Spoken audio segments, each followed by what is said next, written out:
ನಮಸ್ತೆ Karnataka home page official video ಕಾರ್ಯಕ್ರಮಕ್ಕೆ ಸ್ವಾಗತ. ನಾನಿವತ್ತು ಮನೇಲಿ ಮಳೆಗಾಲಕ್ಕೆ ನಾನು ಅರಸಿನ ಗಿಡ ಹಾಕಿದ್ದೆ. ಸೊ ಇವತ್ತು ನಾನು ಅದನ್ನು ತೆಗೆಯೋ ಟೈಮ್ ಆಗಿದೆ ನೋಡಿ, ತೆಗಿತಾ ಇದ್ದೀನಿ. ನಾನಂದರೆ ಮನೆ ಪರ್ಪಸ್ಸಿಗೆ ಅಂತ ಹಾಕಿರೋದು. ಈಗ 100 ರೂಪಾಯಿ ಕೆಜಿ ಇದೆ ಅಂತ ಒಣಗಿಸಿ ಕೊಟ್ಟರೆ, ನಾವು ಬೇಯಿಸಿ ಒಣಗಿಸಿ ಕೊಡಬೇಕು ಅವರಿಗೆ. 100 ರೂಪಾಯಿ ಇದೆ ಅಂತ. ಹಾಗೆ ನಾನು ಏನೇನೋ ಎಲ್ಲ ಕೆಮಿಕಲ್ ಆಗಿ ಮಾಡ್ತಾರಲ್ಲ, ಅದಕ್ಕೋಸ್ಕರ ನಾನು ಮನೆಯಲ್ಲೇ ರೆಡಿ ಮಾಡಬೇಕು ಅಂತ ಇದನ್ನು ರೆಡಿ ಮಾಡಿದ್ದೀನಿ. ಈಗ ಹಾಕಿದ್ದೆ. ಸೊ ಈಗ ನೋಡಿ ಬಂದಿದೆ, ಆಲ್ಮೋಸ್ಟ್ ಬಂದಿದೆ. ಈಗ ತುಂಬ ಇದೆ ಫ್ರೆಂಡ್ಸ್, ತುಂಬ ಅಂದರೆ ಒಂದು 3-4-5 kg ಸಿಗ್ಬೋದು. ಈಗ ಈ ಸಲ ಮಳೆಗೆ ಹಾಕ್ಬೇಕು, ಈ ಸಲ ತೋಟ ಫುಲ್ ಹಾಕ್ಬೇಕು ಈ ಸಲ. ನೋಡಿ ಈ ಥರ ಇದೆ, ಬಂದಿದೆ, ಚೆನ್ನಾಗಿದೆ.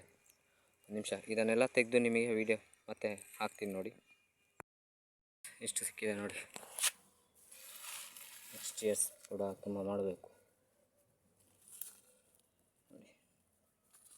ಇಷ್ಟಾಯಿತು. ಸ್ವಲ್ಪ ನಾನು ಗಿಡ ಹಾಕಿದ್ದೆ, ಒಂದು 10-15 ಗಿಡ ಹಾಕಿದ್ದೆ. ಈ ಸಲ ತುಂಬ ಗಿಡ ನೋಡಿ. Okay, thank you. ನನ್ನ ವಿಡಿಯೋ ಇಷ್ಟ ಆಗಿದ್ದರೆ ಎಲ್ಲರೂ ಶೇರ್ ಮಾಡಿ, ಕಮೆಂಟ್ ಮಾಡಿ, ಹಾಗೆಯೇ ಲೈಕ್ ಮಾಡಿ, ಸಬ್ಸ್ಕ್ರೈಬ್ ಮಾಡಿ ಅಂತ ಹೇಳ್ತಾ ಈ ವಿಡಿಯೋನ ಎಂಡ್ ಮಾಡ್ತಾಯಿದ್ದೀನಿ. ಬಾಯ್.